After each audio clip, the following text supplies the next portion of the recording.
Well, I just got my wisdom tooth taken out yesterday, so I can't be too energetic. My mouth's still messed up. But hey, we gotta push these videos out, man. But god damn, I never get your wisdom tooth pulled out. God damn. Like I said, yeah, this will be the last reaction on this channel, because this is kind of like the IRL channel now. This is where I do like vlogs and pranks, and I don't like putting a bunch of stuff on one channel. So the people who subscribe to me just for reactions, boom, that's the channel for you. I don't know, I feel like it would be smarter to do this now than like if this channel ever gets big, then I'm like, oh well, I don't want to do reactions on this channel no more. I'm gonna just do it now. So yeah, for the people who only subscribe to me for reactions and casual geographic, that is the place for you, bro. If you like everything I do, then boom, boom, boom. Those, go subscribe to all those channels. But if you just here for my reactions, bro, go over there. We're gonna have a fuck ton of reactions, bro. There's just a bunch of them for you. Now I'm gonna try to shorten this up because y'all not here to hear me ramble about the directions of all my channels. All right, we're here to watch casual. So that's pretty much what this discussion is. This will be the last reaction on this channel. Yes, I know I'm posting it, but don't worry, I'm gonna post this video on my backup, my reaction channel. This video will get deleted in a week, just so you know. But yeah, I just wanted to discuss that. Don't hear me talk about my BS channels, my shitty channels. One mistake that cost the chimp. Wait, oh shit, I can't even read. One mistake and this chimp lost it all. Let's see what this is talking about. Let's see. Did this chimp trust the human? Oh yeah, another thing. I did miss Casual's last video, but my PC was running hot, bro. I don't know. I legit replaced everything on my PC just for my CPU to be the problem, because a little bit of CPU paste got underneath it. It fucked it all up. But so we back. Oh, that's why I was kind of gone for a fat minute that one time. But now we back. I did watch the Casual video. I was reacting to it midway. My PC just turned off and it just wouldn't turn back. I was like, it wouldn't stay on. It just, as soon as I turned it on, hot, go turn off immediately. So that's why we missed the last Casual video. So we finna watch this one. One mistake and this chip lost it all. Let's see what he's talking about. So if you're new, like, comment, subscribe to the reaction channel if you just want to see my reactions. And if you like everything I do, subscribe to all my channels, bro. That being said, god damn, I hate. Don't never get your wisdom teeth pulled out, bro. Am I? This is what it looks like to F around and find out. At this point, y'all already know how I feel about it. This is what it looks like to F around and find out. At this point, y'all already know how I feel about chimps. They're chainsaws with thumbs. Chimps will actually commit coordinated and calculated acts of violence. I'm talking premeditated in the first degree. Usually they'll do this against rival troops, but sometimes it'd be their own mans. Chimps often have a dominant alpha male, with all the others falling into a hierarchy. This was an alpha male named P-Mew, and long story short, P-Mew was a bully. He was a tyrant top dog and asserted his dominance by beating on his underlings. He was top dog. But like all bullies, one day P-Mew pushed too far. It started with P-Mew being groomed by another chimp named Primus. It was all good, until P-Mew turned around and bit Primus. Primus had enough and a fight quickly broke out. Soon a bunch of other male chimps got involved and basically they jumped P-Mew. Remember, they feared him, but they didn't like him. A couple chimps did try to defend him, but they were quickly chased off, leaving the former leader at the mercy of his troop. And chimps don't have mercy. If you look at people who survive chimp attacks, they have similar injuries: disfigured face, fingers, if not entire hands missing, and severe bite wounds. And that's because chimps don't try to murk you. They try to inflict as much pain as possible. And that is exactly what they did. These chimps took turns beating on their former leader, biting at his face and hands. At one point, they even you kind of deserve it. The chimps would constantly stop, and it would seem for a moment like they'd let P-Mew go, until one of them would start screaming and initiate the attack all over again. By the time it was over, the former bully was beaten, battered, and bloodied. He had been mutilated and was missing fingers, toes, and even the equipment you need to make babies. Ultimately, it was a rock to the skull that put him out of his misery. Moral of the story, if there is one, nobody likes bullies. Remember that elephant that traveled 100 miles to turn a woman into a hashtag and then pull up to her funeral to inflict more disrespect on her body? Oh, elephant kill. Oh, what the hell was that? Elephant kills woman and return to. I've seen this, but like I could have sworn Casual said it was like a bull or something. Well, it happened again, except this time we know the reason. Elephants are often used as work animals in places like Thailand, and apparently there's no— Oh, that's a whole different situation, I believe. It was something about an elephant or something pulling up to a woman's funeral. But like the animal looked like a bull, the way it was like bucking around and stuff. He had 4 legs and a trunk. A 20-year-old male elephant named Bumpem was being worked in the intense Thailand heat carrying hundreds of pounds of logs. which I'm pretty sure is illegal now. I don't know if it was the brutal heat or the disrespect of taking orders from something 20 weight classes under it, but the elephant snapped. In more ways than one. Bump M used his tusks to split his handler in half and then stood over his soul divorced corpse for hours. Officials only recovered the body after darting the elephant from 1,600 feet away. But by then, the man was well beyond past tense in a pool of his own Kool-Aid. Look, I love elephants, but even I know the heaviest thing on the planet with legs and a pulse isn't something you want to give a reason. Cause an elephant not finna file a labor dispute, they're just gonna make sure the next time your family sees you is in a box. And the more elephants get abused, the more people mess around and make the news. God damn, that is so weird to see. He just eating that thing, no. You wanna know the really messed up part about this? Like the part that will never sit right with me? What you're looking at right now? Yeah, that's the nerfed version. Ladies and gentlemen, meet Mega Frickin' Lania. SparkNote's version, everything a Komodo is, on steroids. Megalania was believed to grow anywhere from 13 to 23 feet long. And was every time I be seeing, I just think of well Ark, bro. I just think of Ark. Like its Komodo cousin, it would have been armed with a mouthful of serrated steak knives for teeth. And like the Komodo, it would have hunted by inflicting a septic, venom-filled bite on whatever was on its grocery list. And as an apex predator, that could be anything. Even if you somehow managed to escape the first attack, you'd still likely fall to a slow and painful infection. Not to mention the venom likely contained anticoagulants, which would have nerfed blood clotting, meaning you'd slowly bleed out until your blood pressure got so low you'd go into shock. All while this leather bloodhound used its OP sense of smell to track you no matter how far you crawled. That sense of smell is actually why women on their period are strongly advised to stay out of the Komodo's territory. Otherwise, you run the risk of getting stalked by this all-terrain land shark. Megalania went extinct about 40,000 years ago, and we can pretty much thank divine intervention for that. Almost forgot the fun part. That'd be a kind of way to go. You get attacked by one of these things inside. Megalania more than likely would have had a taste for humans. Yeah, what is that?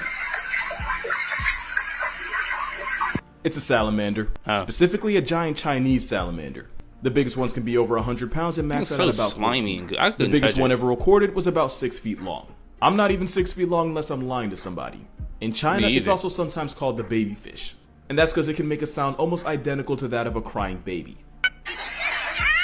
That is interesting. How tall I look, bro? Because I heard I look taller in my videos. They're not legal as pets, honestly, but even if they were, kind of happy. at best you'd get a lot of visits. If you ever meet me in person, you're gonna be and at worst you might just get put on a disappointed. list. Like, yeah, and I thought you was taller. I'm trying to remember what this thing low-key reminded me of, but I'm not sure. Until I remembered Hiccup trained his more melanated cousin. Also, me and this off-brand Pokemon have one thing in common: it's that we're both legally blind. But where I have contacts, giant salamanders have these little nodes all over their body that helps them sense vibrations around them. Basically, beast breathing like Inosuke. And they usually do this while hunting for their worms, fish, crabs, and random shrew they like to eat. They'll also resort to cannibalism, but because they're blind, we'll never know if it's on purpose. Also, they can live to 60 years old, but there have been some stories of salamanders reaching 200. It's probably capped, but if it isn't, that means they were alive for slavery and chose to do nothing. Maybe that's why they're always crying. Let's talk about the fact that there was a special breed of jacked steroid lions living in Africa. Well, kinda. So there's a part of Africa where the Okavango River meets the Kalahari Desert, resulting in the oasis known as the Okavango Delta, which is basically a Whole Foods for animals of all kinds. Here's where the lions come in. Basically, some years ago, a bunch of lions got stuck on an island when a river changed course and isolated them from the mainland. But instead of folding, the lions started adapting to survive there. Instead of avoiding the water, the lions would willingly wade and swim through the flooded wetlands. And they survived by hunting the only animal that was available at the time: Cape buffalo. That is a Cape buffalo, an assault charged with legs so on sight that hunters nicknamed it Black Death. And they're so dangerous that lions usually won't hunt them if they have another choice. These lions had no choice, so they became buffalo hunters. Gotta do what you gotta do. Instead of hunting at night like lions usually do, these lions would go grocery shopping during the day while the buffalo would stop to graze and drink. These lions would swim and hide in the waters at the right spot and then pretty much just jump them. And since buffalo can weigh well over 1,000 pounds, the better they got at hunting them, the more the lions got to eat. All that extra protein meant these lions got swole. And lions are pretty jacked to begin with. Yeah, look at that. The average male lion usually weighs anywhere from 300 to 500 pounds, while females are slightly smaller, like mid-200s to mid-300s. Well, according to researchers, the lionesses in the Okavango could flex nearly 400 pounds, big cats are while the males allegedly tapped out at well over 500. Damn. That is a big cat. At the time, some would even say the biggest cats in all of Africa. SparkNote's version, there are basically lions with SEAL training specialized in murking 1,200-pound temper tantrums for a living, all while staying natty.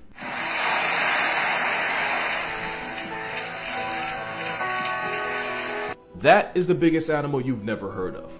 That is a takin. It's basically a giga goat that can tip the scales at up to and sometimes over 800 pounds. It might remind you of the muskox.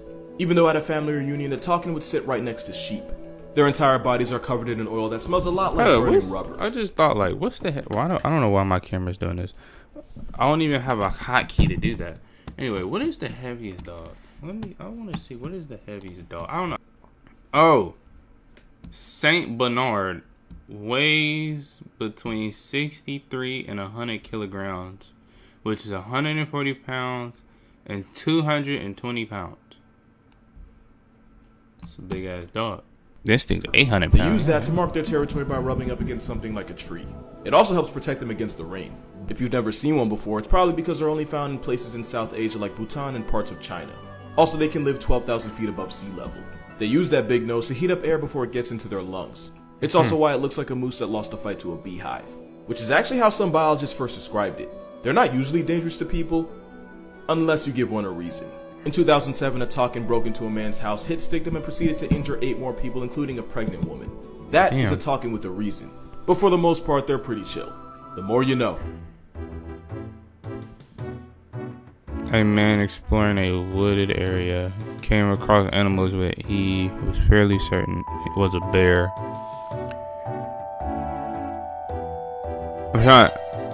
What's that damn what? What is that? Yeah, friendly reminder that wolves aren't just unhinged huskies. Yeah. They are much, much, much bigger than you think.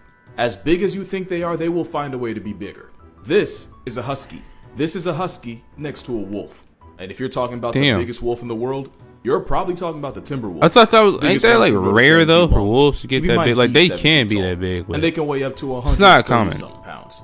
And if that number doesn't mean anything to you, keep in mind most German shepherds, the same one that would probably fold most dogs, usually weigh less than 90. And if you're still not impressed, that is what happens when a wolf has to remind you who he is. You might be from the hood, but he from the wood. He don't play. Elephants have one huge fear, and it's actually being used to save their lives. And no, it's not what you think. It's not mice. Elephants are actually terrified of bees. They don't mess with them. So when I had that discussion with my friends, I'm like, bro, you fight a wolf, you losing something, bro. You losing an arm, you losing something. You might get away, but you losing something. Elephants are smart enough to break into villages and steal food, which can get them put uninsured by farmers protecting their livelihood. Alternatively, the elephants sometimes get their lick back by turning the farmers into chalk outlines. So to avoid all of this, farmers will put up fences with beehives around their property to keep the elephants out. And once again, the same animal that violates the biggest things in nature folds to a family of fly-ops. And for the most part, it's worked. Farmers are able to keep the elephants out without losing their crops and without having to flatline an elephant. And the bees even produce honey, which is branded as elephant friendly. So yeah, being afraid of bees helps keep elephants and farmers on the census. There's your good news for the week. This horse shouldn't be alive right now. Let's talk about that. This is Przewalski's horse. You can find them in Mongolia, where there's about a little under 2,000 of them. It wasn't always like that, because this horse actually went extinct. This time 50 years ago, you would not find this horse in the wild. Przewalski's used to be all over Asia, but because of competition with humans, hunting, and habitat loss, they eventually got pushed out to East Asia, where they literally went to die. But a few horses were kept in captivity after the species got discontinued in the wild. And by few, I mean 12. The same horse that used to be thousands strong got cut down to 12 members by 1950. I want y'all to think about how crazy that is. The 12 horses were carefully bred as part of a program that was pretty much their Hail Mary. Zoos that had Przewalski's even started an exchange program, that way the next generation wouldn't be too inbred. In 1979, there were about 400 horses across 16 different breeding facilities, and that number grew to 1,500 by the 90s. Eventually, the populations became stable enough to be reintroduced back into the Mongolian steppe, where every horse there now is directly descended from one of the last 12. They're still endangered, but you won't find a better comeback than that. This is not photoshopped. You're looking at the world's first and only albino gorilla. As a baby, he was found by a farmer after that same farmer murked his entire family. That's a whole anime origin. The white gorilla was sold to a primatologist and eventually ended up in the Barcelona Zoo, where the vanilla gorilla went viral. Or I guess the 60s it's so viral, ugly adorable, Geographic because of the coat makes it so adorable. That's also around the time he got his name, Snowflake. Snowflake became a popular figure for both people visiting the zoo and scientists that wanted to figure out just how he came out Caucasian. I should have known this earlier. Oh, whatever. Here it is. Hey, say hi, Daddy. Now this movie was stupid. Baby is that? Turns out it was because of a mutation. One so rare that in the 60 years since he was born, we have not found one gorilla like him. Snowflake ended up having 22 kids with 3 different mothers. Impressive, but still less rounds than Nick's Cannon. And out of the 22, not one of them came out looking like Snowflake. Ain't nobody beating Nick Cannon now. Ain't nobody beating Nick Cannon besides Young Boy. It's a battle between Young Boy and Nick Cannon right now. In 2001, which probably did have something to do with the albino thing. Not wanting to see him in pain, the zoo ended up putting him down. But not before thousands of people visited the zoo to say goodbye to him. He also managed to live to 40, even though he turned out to be inbred. His dad was his mom's uncle. Don't think about it too hard, it gets weird if you do. But overall, Snowflake did alright for himself. This pigeon saved hundreds of lives and might be the reason weird some of y'all family exist. tree. This is Sher Ami, and he was one of the hundreds of carrier pigeons used by the U.S. Signal Corps. Bro, I remember I seen a pigeon when I was down in Miami. That was like the first time I've ever seen a pigeon. Radio wires weren't as reliable, and pigeons can deliver messages. They look like dicks. I ain't gonna lie. During an intense battle in France, soldiers from the U.S. 77th Division were pinned behind German lines. Over 500 men were trapped without food, water, or ammunition, while taking fire from the surrounding Germans, and even friendly fire from troops that didn't realize they were there. Out of over 500 men, more than 300 never made it out, and anyone who tried to go out for help was quickly put out of commission by the German soldiers. They had no choice but to send out carrier pigeons asking for help, but the Germans knew about this, and they were trained to murk anything with feathers out of the sky. That's when they sent out Sher Ami, with a note attached to his leg begging for help and for the Allies to stop firing. Sher Ami flew to deliver the message, but got lit up by German gunmen. Against every force of nature, he ate the shells and traveled the full 25 miles over to division headquarters. Despite being blinded, bleeding, and having his leg literally hang on by a thread. The message was received, and about 194 men survived because of it. And so did he, after army medics refused to let the bird pass tense. He lost his leg, but not his life, and the one-legged hero of the 77th Infantry was sent home on a boat back to the US, where he received several awards for what he did, including the Croix de Guerre, one of the highest military honors in France. He passed away about 8 months after his injury, but you can still see him in the Smithsonian. Just know you're looking at a hero. That bird hold on. Nah, this isn't clickbait. Okay, god damn, that bird a soldier. I get shot once, go ahead and end it. Go ahead and end it. But yeah, that's gonna conclude this video. What we learned today. Don't be a bully, lions or top dogs. Even though I'm a Tiger fan. And lastly, we learned about a soldier today. Respect to that bird, that pigeon. Respect to that pigeon. See you on the next one. Peace.